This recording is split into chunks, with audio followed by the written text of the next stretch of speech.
Hi, everyone, and welcome to another episode of Courageous Conversations about our schools. This is your host, Ken Futernick, and my guest today is Jonathan Zimmerman. Dr. Zimmerman actually asked that I call him John, is a professor of history of education at the University of Pennsylvania. John, I want to thank you for joining us today. Thank you. It's good to be here.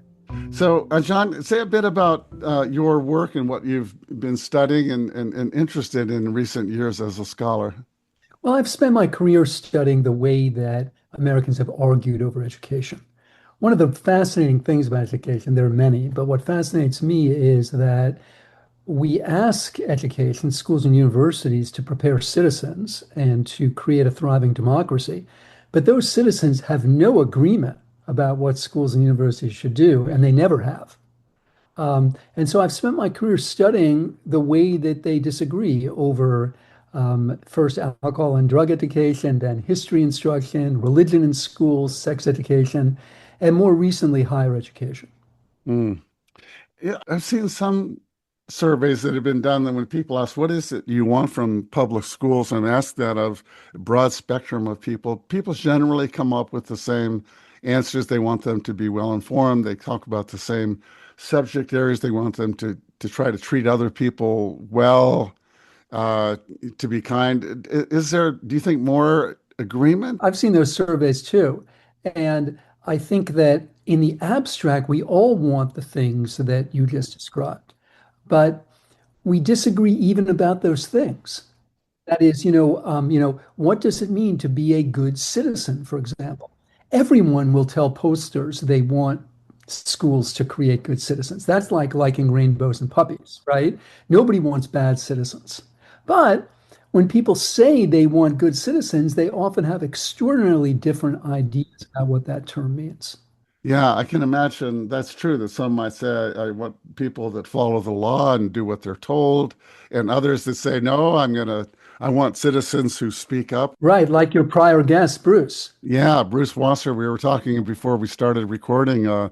He was a conscientious objector, and he wanted to teach his students in his high school history classes to stand up for principle. So listen, what I'm really excited about today is that I get to ask you, a bona fide educational historian, about a question I've been pondering for some time that has to do with compulsory schooling. And a little later, I'm going to have you provide a little historical context about this idea that for many, many decades, virtually every state has required students to go to school. But there's a couple of things that have happened in recent years, and one just emerged a couple of weeks ago that you've written about that makes me wonder about these compulsory education rules or laws that have existed in virtually every state in the country. The first thing I want to talk about is a court ruling, a Supreme Court ruling that was made just a couple of weeks ago, is Mahmoud versus Taylor.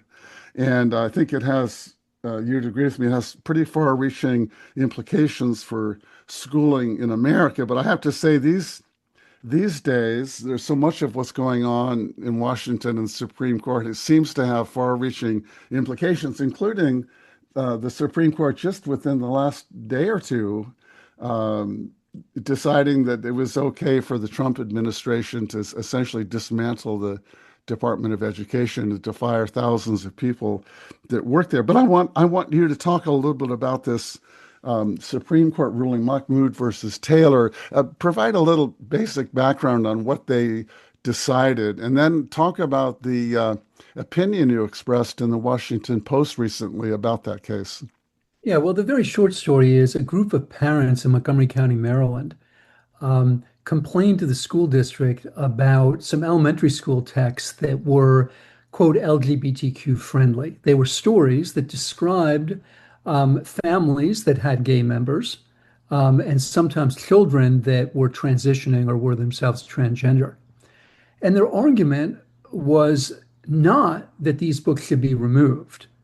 And I think this is a really important distinction because some people have lumped these parents in with, say, Moms for Liberty. And I think that they're quite different because Moms for Liberty, you'll recall, led this effort to ban books like Genderqueer. That is not what these parents asked for. What they asked for was the right to opt their children out when those texts were being used. So it's a different demand. And they did so on First Amendment grounds, both freedom of speech, freedom of conscience, freedom of religion. The lead plaintiff in the case, Mahmoud, he and his wife are Muslims, and they joined hands with some conservative Christians, which is what in my sex ed book I call the strange bedfellow effect. Because every single account I've ever seen of that kind of alliance uses the metaphor strange bedfellow because it's cute and it works. Because we're talking about people that often agree about nothing else, right? Including immigration, right? Let's remember that's one of the hot button issues now. And I would aver that Mahmoud and his wife probably disagree strongly with their allies in this case about immigration. But on this matter, they agree.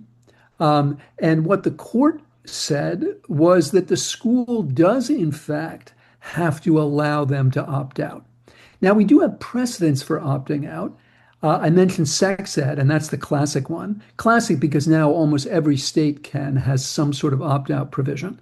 So when you're having sex ed, if you don't want your kid to be in it, you sign a form and then they leave the room when it's happening. Over time, also, there have been opt-out provisions around evolution and creation. That is, if you don't want your kid exposed to instruction about evolution, you can have them opt out. But nobody's ever gone this far in the sense of, entered into the quote regular curriculum. That is something that isn't a special subject like sex ed or evolution. And so I think it's way too close, way too soon to discern, what effect this is going to have. I think there's been a lot of very understandable concern among teachers and educators that this will lead to an infinite regress of opt-out requests, and anyone can opt out of anything. So, if your parents are January 6th protesters, can you opt out of a lesson about the 2020 election, which teaches the truth, which is the election was not stolen? And the people who assaulted the people's house were deeply, deeply misinformed and misguided by the losing candidate, who was at that time Donald Trump. Can you opt your kid out of that? I think it's too soon to tell. I think that's a deep concern. But, it's also worth noting that in the case of sex ed and also of evolution, the number of parents who have requested opt-outs has gone radically down. In fact, with evolution, it almost never happens anymore.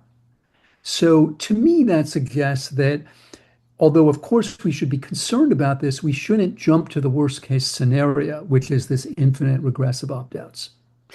You know what I've been thinking about, John, is whether paradoxically if we're concerned about students not being well educated, whatever that means, but learning what is in sort of the basic academic standards in most states about that would include evolution, and it might even include this idea of inclusivity that would include stories that might be about LGBTQ families and so forth, that the most effective way to respond to that, if we want the fewest kids opting out of that, is to essentially do nothing. Is just say, if you want to opt out, okay, your kid's not going to, even if, might be useful for your kids to learn about evolution, even if you don't want them to believe in it. At least they can then say, I know about it. But the less resistance might result in the fewest people opting out. The more we resist and say that's wrong and you shouldn't be doing that, I wonder if more people might respond to that, and leaders might get up, and religious leaders, and say, no, you really have to. You think there's any validity to that? Look, again, I think it's too soon to tell, but I also think that you're pointing to another very interesting tension, even contradiction in this whole discussion. The three justices that objected, who were the ones that the predictable ones, Sotomayor and Kagan and Ketanji Brown Jackson. In Sotomayor's opinion, which I believe the other two joined, she says, look, we live in a multicultural society, and we have to teach people how to do that. And that means living with people who are different from you and learning about different families. And I hear that. But at the same time, if you take multiculturalism seriously, it's not just about like people's food or their dress, it's about their ways of life. Um, and, I think that there is an irony for those of us on the left, and I include myself. We want to be pro-immigrant. We want to be multicultural.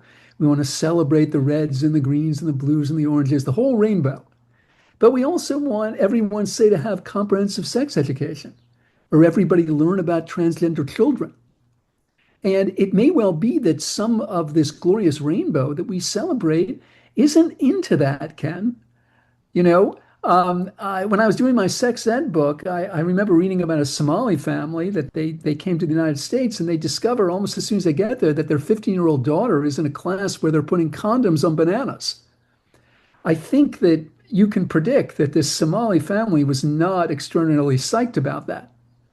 Now, look, one response to that, and I think it's a cogent response, is kind of tough noogies. You chose to come to America. This is what we do here. Get with the program. But in many other idioms and instances, I think people on the left are loath to do that. They don't want to, they're not going to say, hey, you came here to learn our language and only our language. Learn our history or a patriotic version, the one we call patriotic. Assimilate to our ways. I think in many other realms, we on the left are much more solicitous of these differences. But when it comes to this subject, I think we're more willing to run roughshod over them. And I think that's complicated and interesting. So let me bring up a sort of related issue, related in my mind, and I'll see if you think it's related. And ultimately, I think it might tie back to this question I had about compulsory schooling. And I want to talk for a moment about homeschooling, which is the fastest growing form of education in America. Currently, there are about 4 million kids that are homeschooled. It's a relatively small number at this point, but it's growing. I think most people would say that homeschooling is a really great thing for families whose kids maybe aren't thriving in traditional public school. It's another option.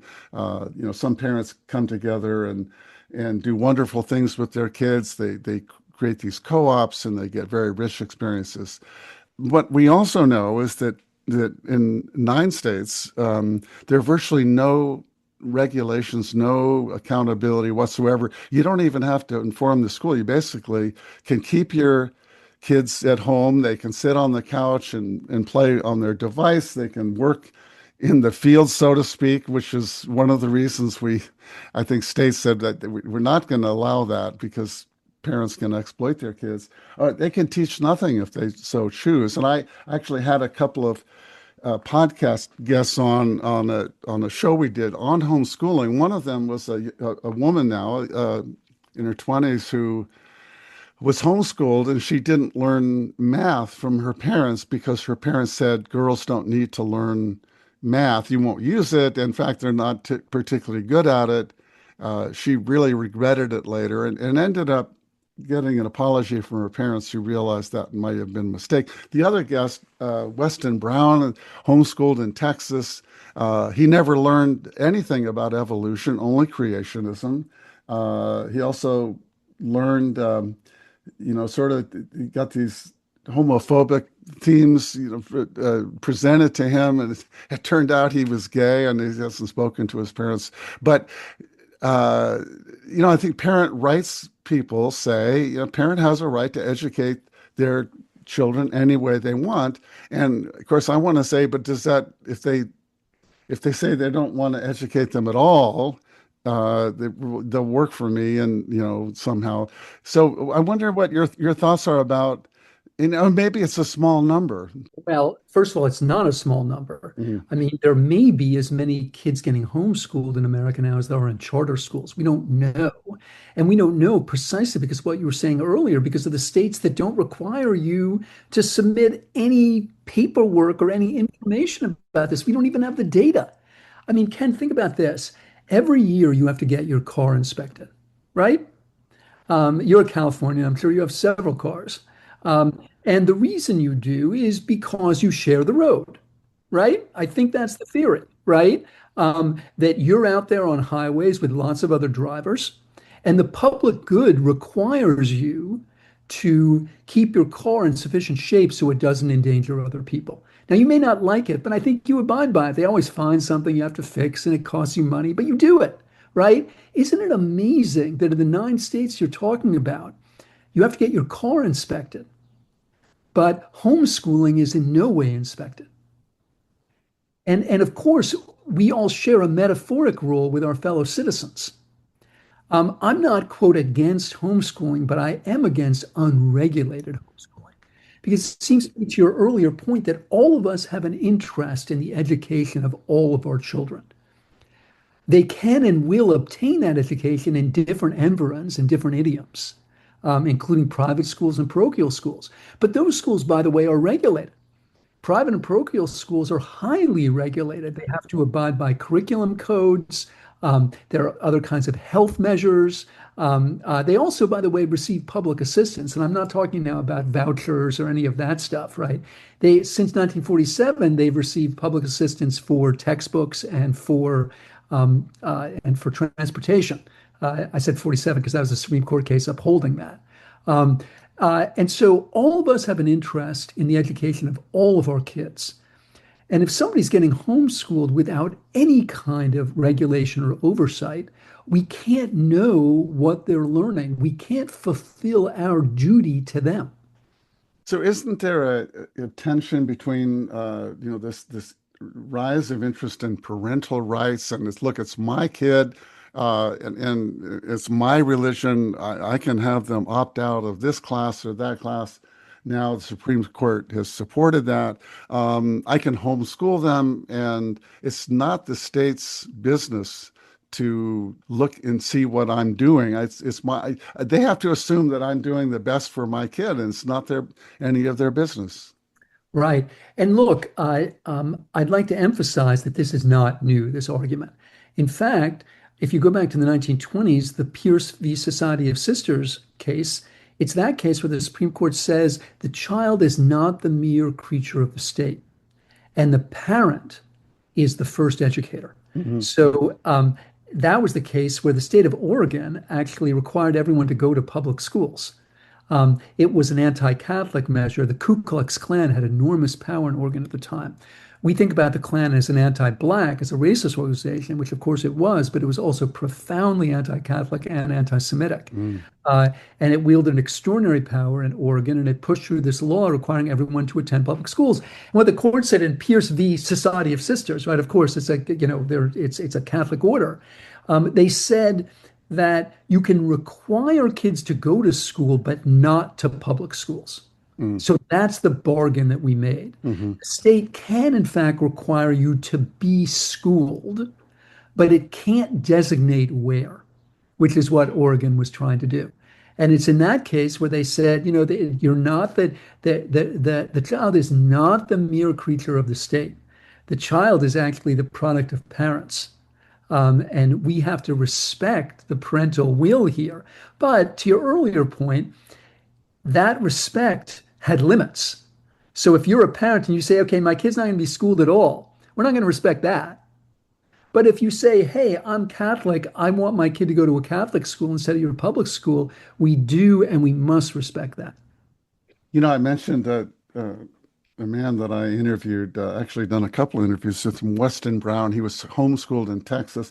Texas, like every other state, has compulsory schooling laws, but one of the options that satisfies that requirement is homeschooling, and yet it's one of the 9 states that has not only does not have any regulations, you don't even have to report to the school that you're homeschooling. And many other states at least say you have to let us know, and you have to do a little bit of paperwork. And some states, of course, are much more highly regulated, and you can lose the right to homeschool if you can't demonstrate that your kids are learning what the state expects you to teach. But so they say, yes, you have to go to school in Texas, but you can do it all kinds of ways, including homeschooling. So it raises in my mind this idea of opt-out combined with states like Texas and 8 others that allow students to be homeschooled with virtually no regulation. It makes me wonder whether these compulsory education laws that have been around for a long time are really relevant. And if you would maybe just go back for our listeners and talk about how long compulsory schooling laws have been in effect and why they were put into effect way back. Well, compulsory schooling laws in this country mostly date to the late 19th century, which was a time of, enormous flux in the United States, a huge industrial revolution that was powered literally and figuratively by 20 million immigrants from mostly from, at that time, Eastern and Southern Europe, including my relatives, and I would also guess yours, the Great Wave between 1880 and 1917. And that that wave created enormous inequalities, enormous poverty in some places, industrial accidents, child labor, and all of these dimensions created a movement to make sure that kids up until a certain age were not working in a coal mine, which some of them did, or in a factory, and they weren't running around the streets. They were in school. And it's important to note that many of these laws were opposed quite vehemently by members of immigrant communities and by the working class, because they saw these laws as an effort to prevent them from prospering. One of the great myths of American history is that education has been a route to social mobility. It has in some cases, but in most of them, education comes after mobility, not before. So if you look at most of the immigrants in the period we're talking about, their goal is always the same. It's to own property. Because in America, that was easier to do than in most parts of Europe. So how do you do that? You put every single family member into the workforce. And then once you have a degree of mobility, I guess, a better word would be security, then you'll send your kids to school. Jews were an enormous exception to this. Jews generally put their kids into the schools almost right away. But again, they were exceptional. So that's where the compulsory labor laws come from, and they're contested. John, wasn't there also a rationale for compulsory education that, after the Civil War, we need an educated citizenry to for America to thrive and to come together? We can't. Not only is it we want to avoid the exploitation of children, but we want to make sure that as people vote and participate, I mean, even, blacks weren't voting, women weren't voting yet, but we really, I think states believed that we needed an educated citizenry. Isn't that part of the justification? Absolutely. And look, that rationale, the civic rationale, goes back to Horace Mann and the Common School movement in the early 1840s. That's Mann's fundamental argument. If we're going to be a republic with a small r, we need to educate Republicans, again, with a small r. We need to educate people with the capacity to govern themselves. And that means, you mentioned women not voting, that meant both boys and girls. Mann's argument was the girls were going to be Republican mothers, again, small r, right? They needed to learn about civics so they could be teachers of their children in these civic virtues. But I think your point is extremely well taken. I think the anxieties around all of that, who's going to become a citizen? How are they going to be citizens? How will they become Americans? I think that heightens after the Civil War because of the volume of people coming to this country, which was radically more than before. And also because, a lot of those people weren't Protestant and they weren't from Northern or Western Europe, which is where most Americans came from before this time. So Horace Mann is very worried about the Irish, of course, and that's but at least the Irish speak English or some version of it, right? And I think to a lot of native-born Americans, people who are Catholics and Jews from Eastern Europe and Southern Europe are a greater threat and are seen as more in need of Americanization. And you're right, compulsory education was absolutely a part of that. Do you worry about the future of compulsory education given these homeschooling trends that we talked, unregulated homeschooling and opt-out provisions? I would say, frankly, my worry is broader than that, Mm, Ken. My worry is about the broader civic function of schooling. Um, it's not that I'm unconcerned with what you're talking about, hmm but look, most Americans are not homeschooled. Most Americans go to their local public school. That's still where it happens. But to continue the metaphor, what happens there? And I would argue the answer is not enough. mm, And how do I know that? Just open the daily newspaper and look at how deeply alienated we are from each other as Americans. Look at our inability to speak and communicate across our differences. Ken, I'm not saying that schools are the lone culprit here, because of course they're not. But schools remain, they remain our central public institution for, yes, to your point, schooling citizens, making citizens. Um, and I don't see how anybody can look around America and say that we've been successful in doing that. So, yeah, am I worried about compulsory education? Well, sure, but I'm worried about education, yeah, yeah. right? I'm worried that we've lost the plot, and that we don't actually have a real nation anymore of people that see themselves as having something in common.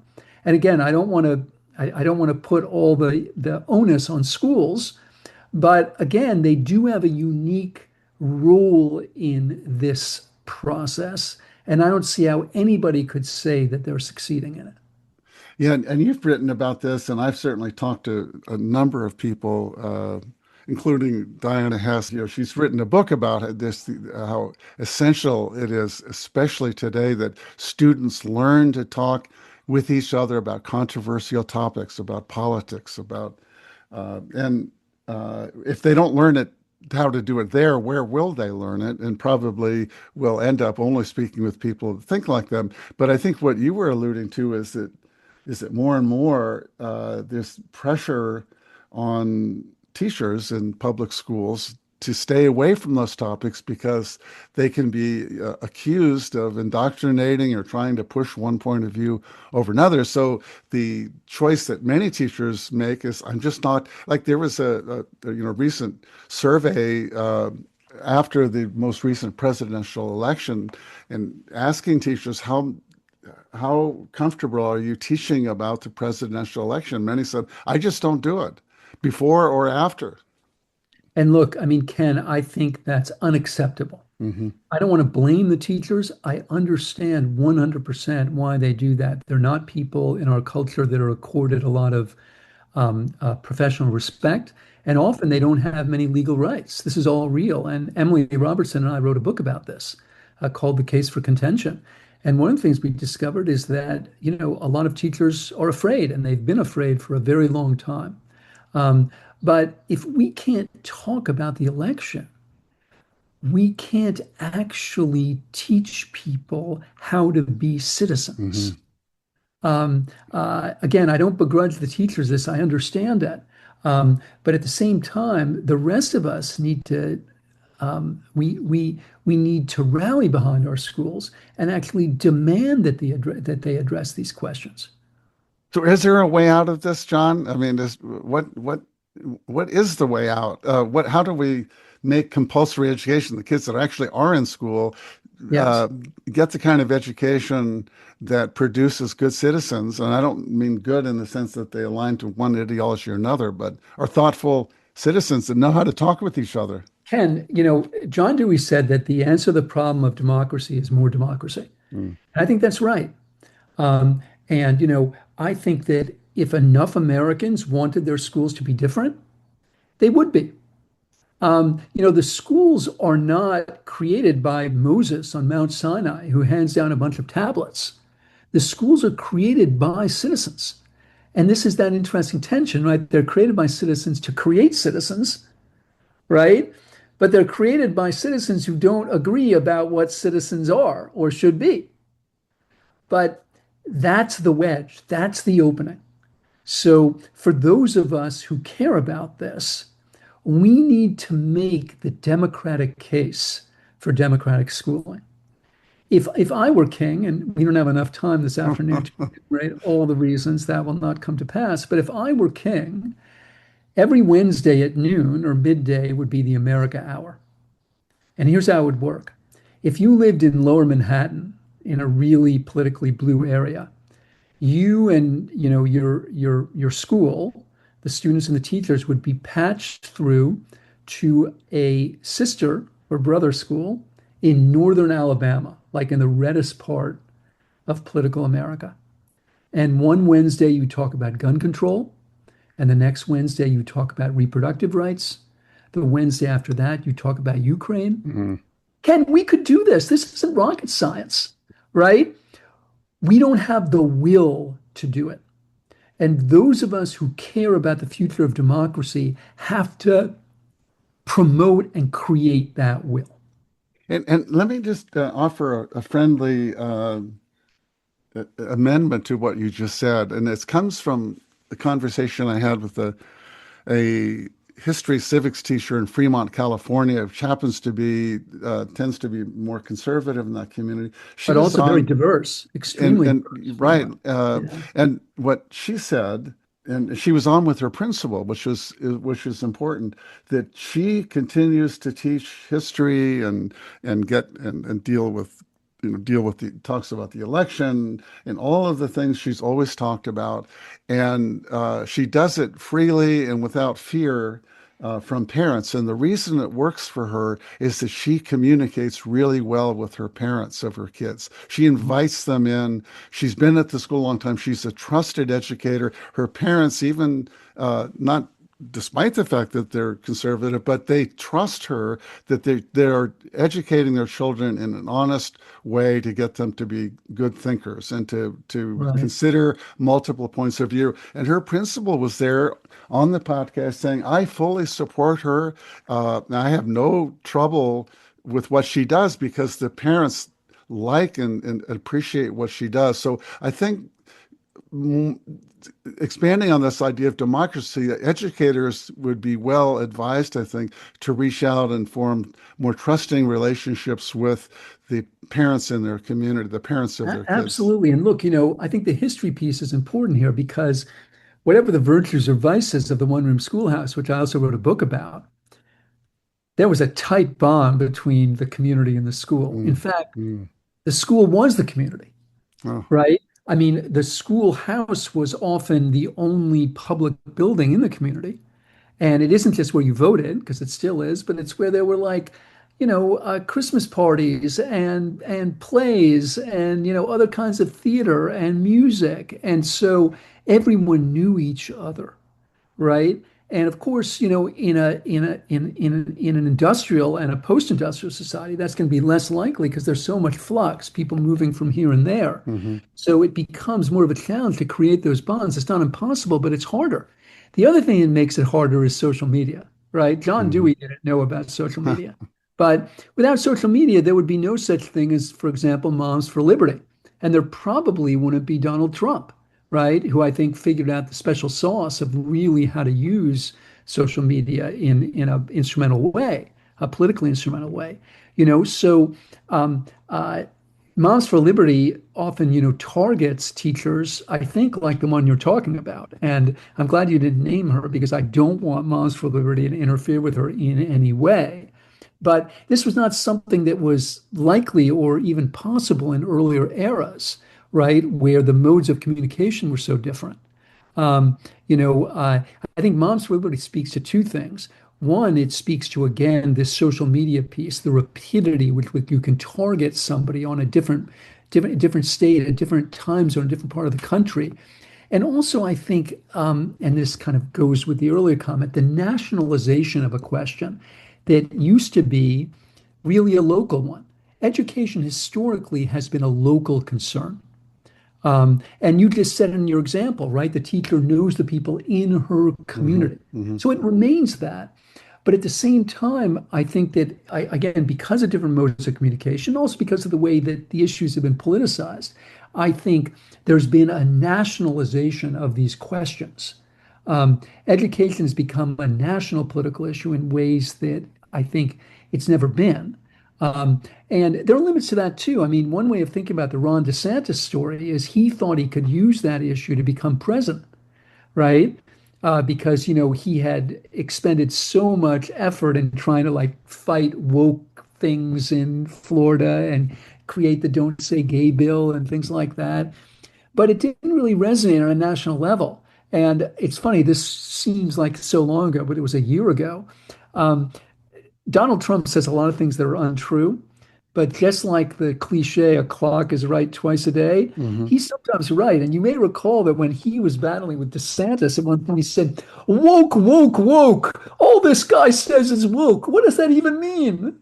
And he was right. It's like Yeah. this free-floating signifier. Nobody is entirely sure of the definition. But my point is, DeSantis believed that he could ride this anti-woke thing to the White House, but he didn't. But even the fact that he thought that was possible, I think, speaks to something new in the politics of education.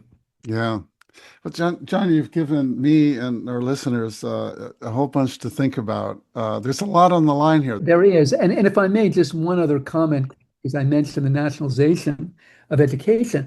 I think what we've seen in Trump 2.0 is an enormous tension and contradiction. Because the same party that says we don't need a Department of Education, and just this week, the Supreme Court kind of agreed. That's not what they said exactly, but they said Trump can fire as many people there as he wants, which is essentially removing the Department of Education. The same party that wants that also has a president who's issuing executive orders saying things like you can't teach critical race theory or DEI or gender theory.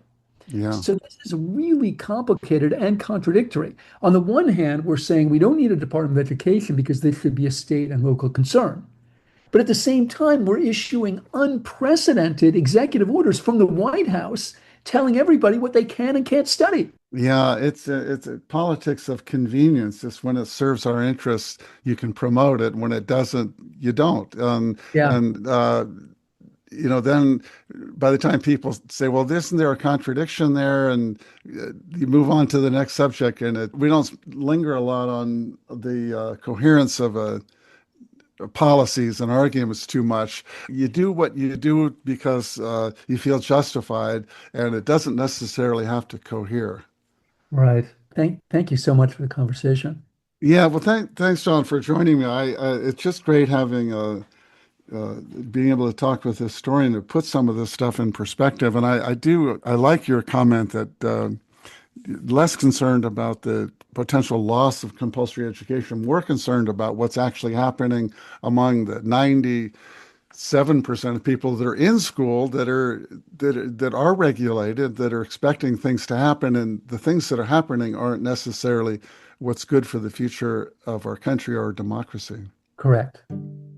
So I think with that, John, I'm going to thank you for being part of courageous conversations about our schools. My pleasure. Thanks so much for being here. Yeah, thank you. And listeners, you can hear this and all of our episodes at schoolconversations.org or wherever you get your podcasts. So long, everyone.